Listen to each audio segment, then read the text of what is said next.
So home kulikuwa na issue, family issue. Ikabidi nikaitwa na mzae and everything. Familia ikasema lazima nikue, so lazima ningeongea na mdosi wangu anipea at least 3 days. Nikamwomba 3 days.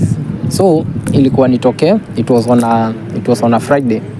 Ilikuwa nitoke job Friday jioni, the following day asubuhi. Air Arabia, juu Air Arabia by then ndo ilikuwa cheap, ndo nilikuwa naona budget yangu ikitosha. So nikaingia Air Arabia mimi asubuhi mapema. Sasa Saturday asubuhi, si sawa, nilikuwa niende nyumbani nikae, nifike Saturday mchana niende nisolve mambo zangu na familia on Sunday.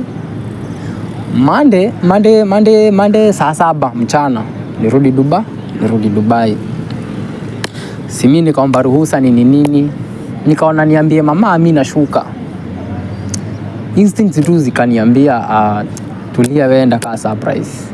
But before hata nirudi Dubai sasa ndio sasa hii story happen.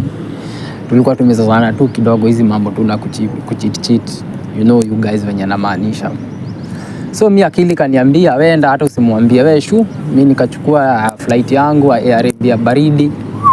Mimi nikashuka mtaa. Nikafika kitu saa 7 sasa Saturday. Nikafika around saa 7 mchana. Nikafika tu hapo JKIA. Niko tu na stress tu, unajua tu kawaida.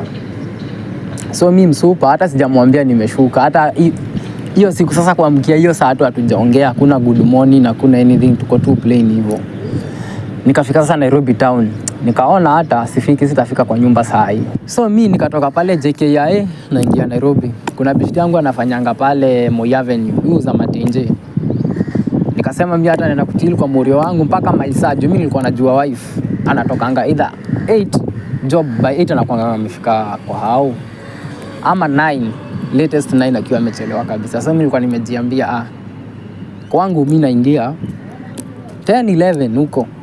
So mimi nikachill na morio wangu pale, tukachill hadi maisa. Bado mi wife hatujabonga hiyo mchana mzima. Sasa yote nimefika Kenya, si hatujaongea anything, hajani text, jamtext, iko hivyo. Na mimi nikaamua hata simtext. So si mimi ndo huyo boys wangu amefunga shop, je ufunga around 9. Sasa unajua majam za town nini mpaka zima. Mimi naingia kwangu sasa, kulikuwa around 10-11 nikienda kuelekea hapo.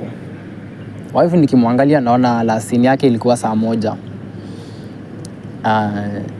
Si mimi naingia kwangu, si niko na access kwa, niko na key yangu, akona key yako wake. So mimi kuenda nikafungua keja, nikabisha, nikasikia literally hayuko, hakuna msee. So mimi nikafunga, hata sikumuuliza kwenye yako. So naingia kwa nyumba, naingia bedroom. Mnaelewa mpaka hapo? Naingia bedroom, si mimi napigia dem WhatsApp call. Unajua sitaki ajue niko mtaa, so mimi nampigia WhatsApp call, video call. Hakushika. Nikatulia, nikampigia tena, hakushika. Nikatulia kidogo, akanicall. Babe mambo, kwaje nini? Leo umeshinda wapi? Nimekuwa busy sana. Hata ndo nimefika kwa my tiu, hajui mimi niko kwa nyumba already. Mnaelewa mchezo wa town? Akaniambia mimi hata nimelala nimechoka sana. Acha tuongee tu kesho babe. Okay, ni sawa.